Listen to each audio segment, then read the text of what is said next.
All right, let's just jump into this because I believe this is probably going to be the most important training you'll ever go through if you're really looking into basically leveling up the way you learn English and the way you speak English as well. The number one problem people come to me with is often this. They always say, I feel like I'm going backwards. I don't know what I'm doing wrong. I keep studying, but I'm just not making any progress. And they already have like a relatively good level of English, but they still feel like they aren't doing enough, and they want to speak better. They want to reach a level of English where they already can have almost full control over what they say. They want to feel like they can speak English like it was their first language without much hesitation, without thinking, without always thinking about what the next word should be. So that's what we're going to talk about a lot today. We'll be talking about 5 things you can do and the things that I help my students with inside my program, the Proficiency Fortress, that really helps them make much faster progress. Because honestly, many times this period of being stuck in the intermediate plateau can take years. And this is what we work on inside my coaching program. This is what we basically manage to collapse, right? The time that it takes to overcome the intermediate plateau. I can see we've got some, I always like to have my trainings as interactive as possible. So always feel free to ask questions, react, and connect with each other. We can just jump right into the first thing that we need to talk about, and that's our comfort zone. Everyone is confident in their comfort zone. And many times when people get to this level where they are plateauing, they get to a level where they can, it's not really a problem for them to speak and to like have basic conversations with people, but they still feel like sometimes they stop, they look for words, or they can't really express themselves the way that actually they want to. They feel like there is something missing, and they just want to express themselves with a wider range of vocabulary. They want to express themselves as the people they look up to, those people who speak English fluently at like a high level of fluency. But everybody gets confident in their own comfort zone. So even confidence is situational, and this is something we need to understand. When somebody says, oh, I'm confident, does that mean you are okay speaking in English? Or does that mean that you keep pushing yourself, keep challenging yourself, keep giving it 1% better every single time you practice? Because eventually, if you're confident basically means I'm okay with whatever happens, right? I don't feel bad. I don't feel anything if people are judging me, because I don't know if people are judging me or not. So it's up to me to actually push myself and work on how I can make my English basically 1% better every single time I practice. So this is something I actually gave trainings on about a week ago. We had a huge, just literally knocked my nose over. So we just had these huge event every year inside my program, which is all about some sort of ways to help my students with 3 master classes in one day to really help them, provide them the highest value I can, so they can find answers to their biggest questions. Usually these events are things that we start organizing about a month before, my team, and we send out an email to my students to vote on what they want to listen to more about, what they struggle with. So they voted on topics, and one of the topics was, how can I make faster progress? Why am I still repeating the same mistakes as well? So this is something a lot of people struggle with who don't get the right level of coaching, because it's easy for us to stay in our comfort zone. It's easy for us to be okay, like, yeah, well, I'm okay with my English. I'm just kind of tiptoeing here and there. So it's a totally normal human behavior, because this is what we've been taught. But this is your reminder how if you really want to make sure you get to high levels of fluency, you should, and not just should, you can absolutely push yourself and just do 1% better every time. If we want to, I always say this, and I used the same analogy on the training last week. Let's say if you go to the gym and you practice pulling weight, right? And the weight that you use is 4 kilograms. So if you do every time you go to the gym and you just lift 4 kilograms for 6 months, for a year, is that gonna be anything different when it comes to like your muscles? That's not gonna help too much, right?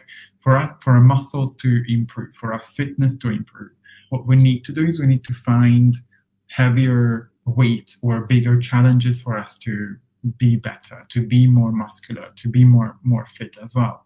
So the same thing goes about our English. We cannot just speak for the sake of speaking. We actually have to try our best to do something different, that 1% difference every time we practice. Especially if you are a type of person who doesn't live in an English-speaking country, right? The time that you have to or can dedicate to learning English is limited many times. So use that time to actually push yourself, use that time to actually request feedback, use that time to actually make sure that you maximize the time you spend learning English. And part of that is to really step out of your comfort zone and practice in all sorts of different ways how to step out of your comfort zone. What can be stepping out of your comfort zone? It can be using an expression that you aren't really sure about, but it's because you kind of know that that's the expression you are supposed to use, instead of quickly switching because you're like, oh, I'm not sure if this is the right one. So I'll just switch to this simple one: be courageous. Or another one is to try yourself out in different situations, right? So if you're okay with having a casual discussion, then try out a debate, or go for practicing how to give suggestions to someone, how to respond to those suggestions, how to invite other people into a conversation. There are like 10, 15 different ways for us to do that. How to give a speech, how to put together a mini presentation in English, signposting when it comes to like, what do you say at the beginning of a slide? How do you shift to the next slide? How do you keep in connection with the audience? These are all communicative skills that when we move from like an intermediate level, which is like the type of person who can speak, but they have trouble when they get into an unfamiliar situation. Now, these are the type of situations you need to put yourself in, whether it's a real one or a one that you practice, that you use for practice, but try to make sure that you expand your scope of different communicative situations, so you're able to do all of these things as well. And what else? And a third way, I was going to say, to step out of your comfort zone is to switch up the people you speak to as well. It's so easy for us to get used to this. And I say this even to the students who are in my groups as well, because it's so easy to get used to the people that you regularly have conversations with. So sometimes, especially those who get coaching from me, they get an assignment for a week to say, okay, look for someone who you've maybe never seen before, never met before. Try to look for all these online communities and everywhere, and look for people that you can practice with, so you can really push yourself out of your comfort zone and just learn how to be okay with a person who you've never met before, for the sake of practice. So let me ask our audience, Maria, which of these types of stepping out of your comfort zone that you think you can commit to, or you can try and do the next time you practice?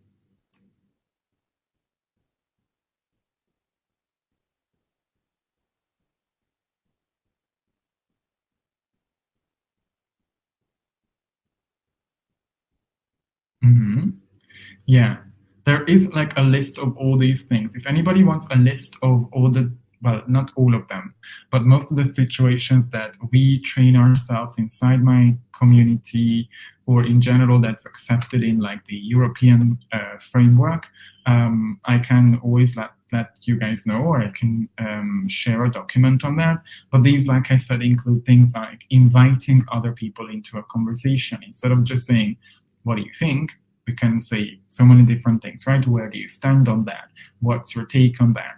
Or ways we can give someone a tour in our city. We've just practiced with some of my students. We have a B2 plus group on Saturdays, and we just practiced how to give suggestions alternatively. So they were not allowed to say should, but they had to do it in a different way. You know, make sure your best bet would be to. I would recommend you X, Y, Z. There's no harm in doing something.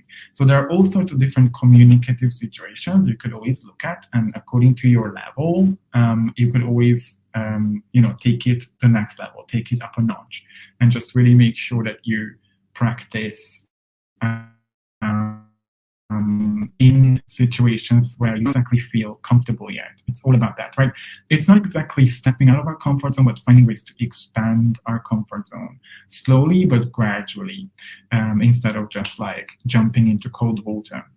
Now, the next point I wanted to talk about that is going to help you speak so much more naturally. It's going to help you feel like, English is your second language as well, is when you start shifting away from only fluency practice to actually speaking practice. When we, at the initial stages of practicing, when you learn to overcome your fears of speaking, your fears of making mistakes, your fears of hesitation, the first stage is about fluency practice. So if those of you who are watching this and you don't feel entirely sure about or entirely confident about your English, this is the stage where you're currently at, or this is what you have to improve, right? Being okay with speaking, being okay with putting words into sentences. The next stage is when you actually want to improve the quality of your speaking, because at the level when you just practice your fluency, many people still rely a lot on their first language. And there's nothing wrong with like translating expressions or phrases, but many times that's what kind of builds up a wall.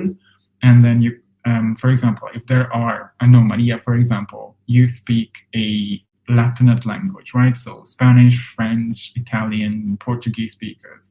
Many times they still unconsciously choose a Latin word to communicate. So they say things like continue instead of saying go on or move on or keep going or something. Or they say begin or start, which are really formal in English. Like you would not hear native speakers, advanced speakers use start, for example, or begin, unless it's a more formal situation, right? We would say kick off, we would say go ahead, we would say all sorts of different things. So that's the kind of level we need to find ways to improve the quality of how we express ourselves. So we don't sound like a textbook, or we don't sound like we are translating from our first language.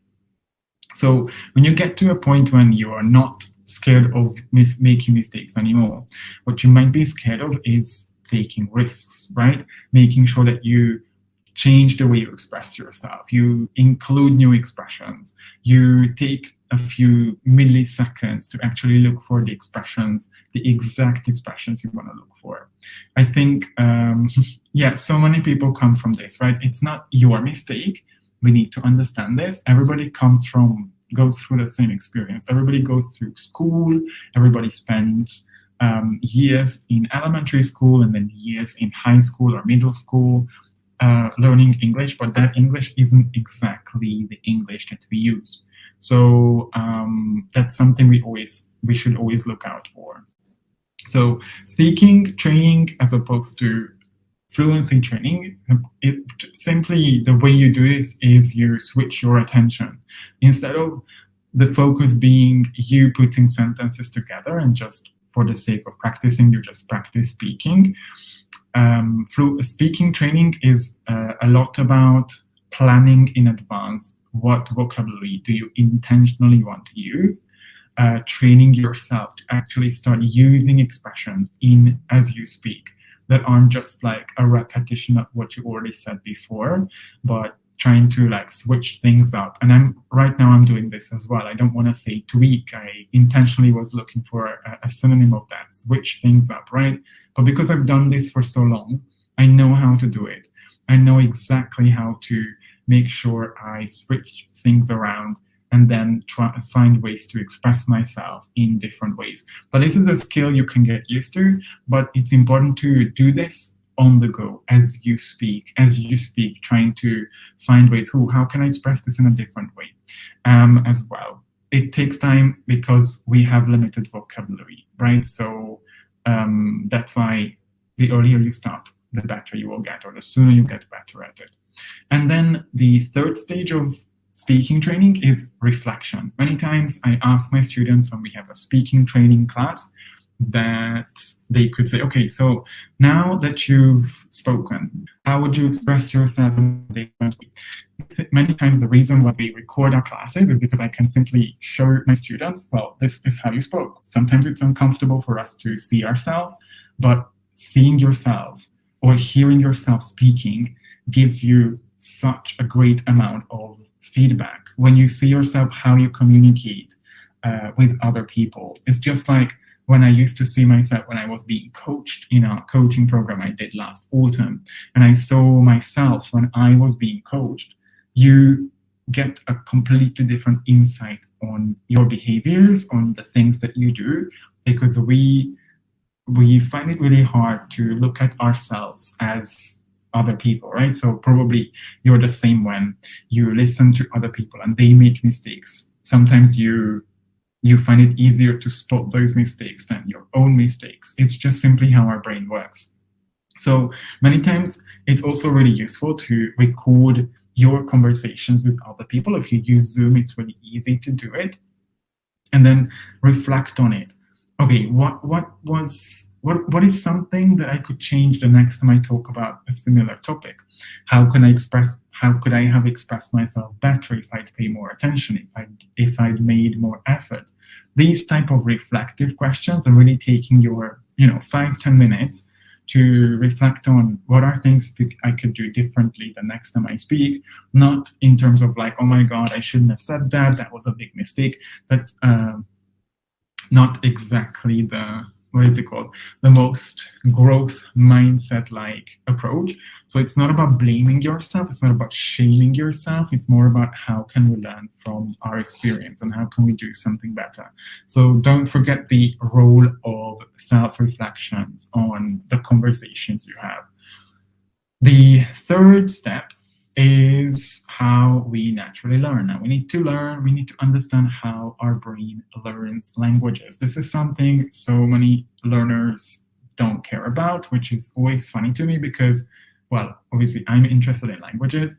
So for me, it was the first to research about, but it's like you can't drive a car without understanding what parts of the car are responsible for what function, right? So you don't want to drive with your windshield and you don't want to clean the windows with your gear, right? So it's important for us to understand what we use for what. And your brain is going to be with you for the rest of your life. So understanding how to use your brain to actually live a happy life and to actually learn to speak English fluently in a way that your brain learns most effectively is going to be your number one job.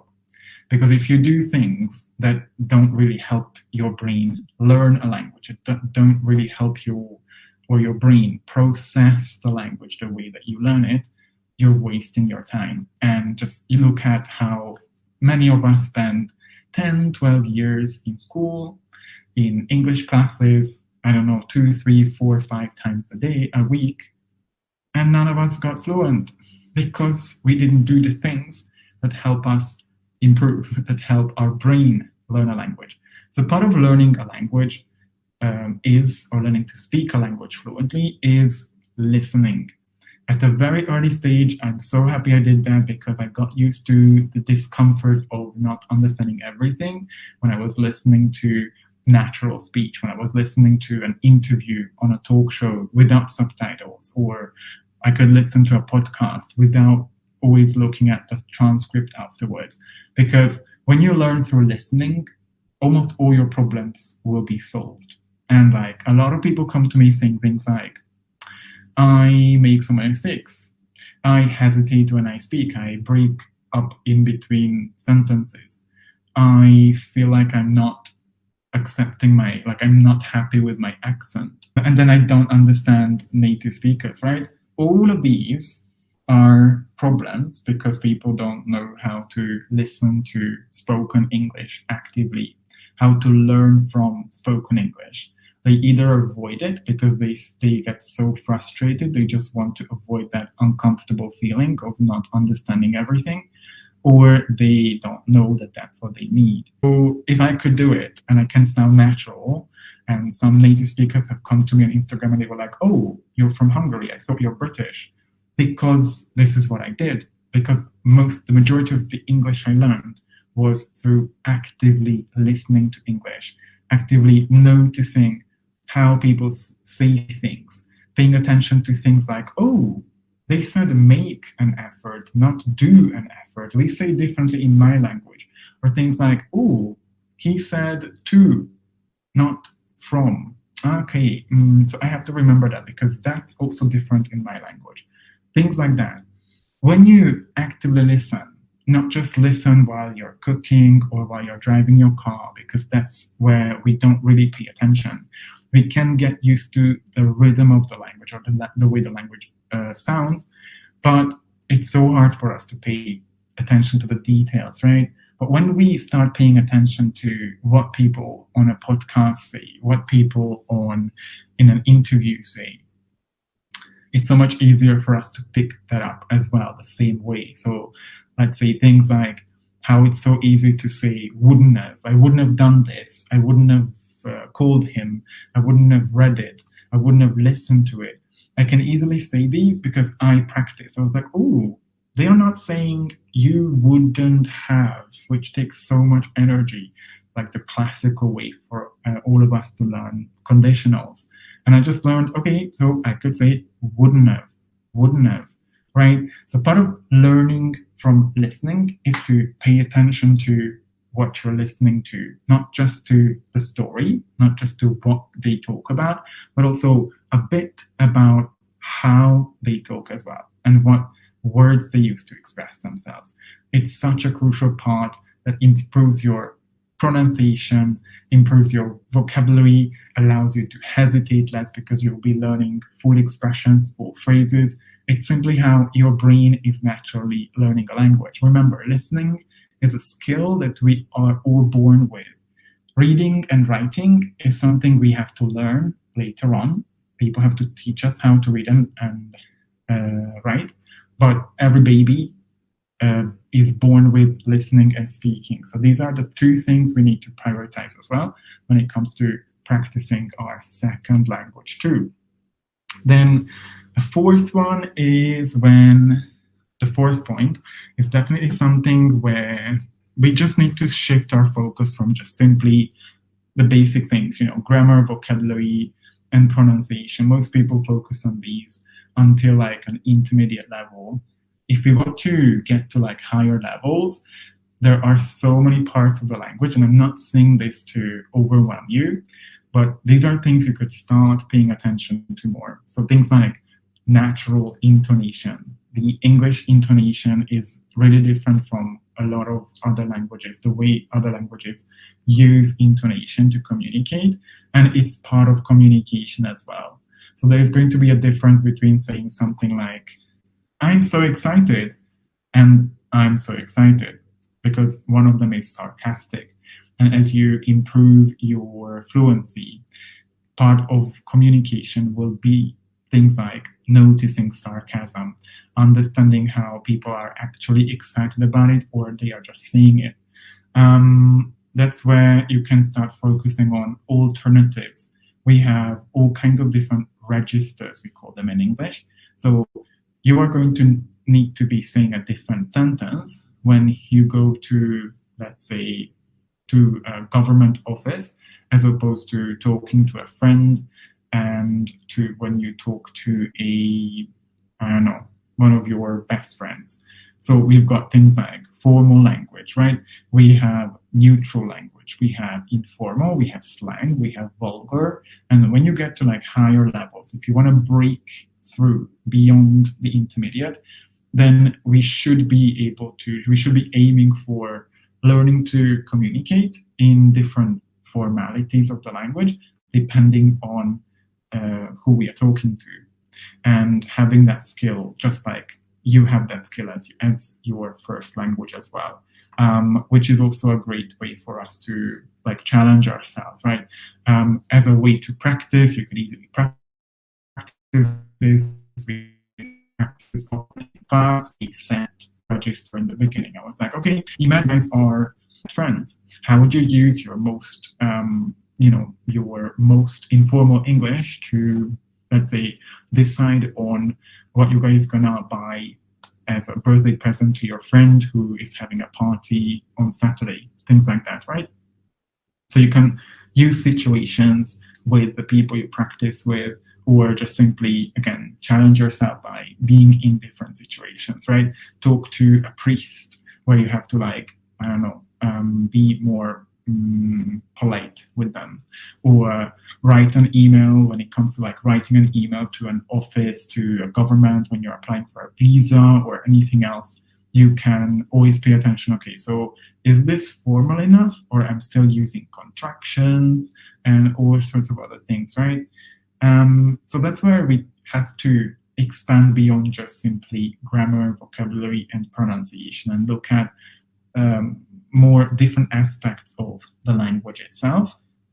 I can't emphasize enough how important it is to start with mindset work at like a very early stage. So like Maria knows this as well, how it's important to start speaking like as early as possible, no matter how much you suck with your English. But mindset is going to get increasingly more important as you make more progress, because when we get to this level where we are plateauing, when we get to this level where we feel like, I don't know, whatever, I've been trying, I've been studying, and I've been doing the work, but things just don't come up out of my mouth the way I want them to. I'm still repeating myself. I'm still making mistakes. I'm still too scared of taking risks and using new expressions. I don't have that control when I'm in the conversation. I'm so focused on speaking whatever I can already say automatically. Now, that's where mindset work comes in first, and just really digging deep and see, what are you actually afraid of? What is it that pushes you towards comfort instead of pushing you towards growth, right? Because growth is actually the opposite of comfort is growth, right? So we either choose comfort and just repeat the same things, or we choose growth. And I'm not talking about sweating over for 5 hours and just really pushing through and everything. I'm talking about 1% growth, one step at a time. So you can ask yourself, what is it that I'm really scared of? Am I actually not confident in myself? Am I actually not confident if there is a new situation? There are vocabulary items that I haven't used yet. And then things like making progress. Most people, the average, I don't know, this is interesting. I'm going to ask Maria if she knows. What is the average level of fluency all over the world? So when we look at this this common European framework, the A1, A2, B1, B2, C1, C2 categories. Out of these, what do you guys think is the average level of an English speaker globally?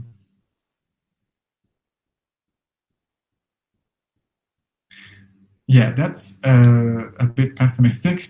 It's B1, which is like pre-intermediate, right? So most people aren't even reaching an intermediate level on average, which first of all means if you are already intermediate, then congratulations, you've already done more than the majority. Second of all, this means that's where people give up, because that's where maybe learning English gets a little bit more difficult. That's when it gets a bit more challenging as well.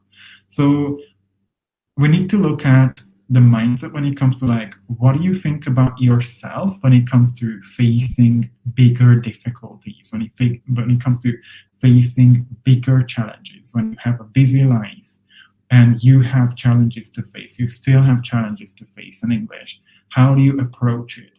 Do you just approach it to say, oh yeah, I know it's a long process, so I'm just gonna, tag along, whatever? Or do you strategically push yourself? Do you say, okay, today I'm practicing my fluency, but tomorrow I'm speaking because I want to improve the quality of my speaking. The next day I'm spending the little bit of time I have reviewing vocabulary. On day 4, I'm going to be spending my time actively listening to something, some sort of podcast, right? So how strategic are we? How we look at the challenges we face? Do we give up because we feel like, oh, we are weak and I don't like struggling, I don't like to have problems? Or we are looking at it as a way to grow because eventually speaking a higher level of English is an advantage. I always say this to my students as well when I need to motivate them to keep going, is that what helps you stand out is not speaking English, because the majority of people, yes, definitely strategic and brave, but I'm talking about 1%, right? So it's not about, again, overwhelming yourself because everyone is busy. You have a family, you have your house to clean, you have a job to do, you have hobbies and everything else, but we can always do better.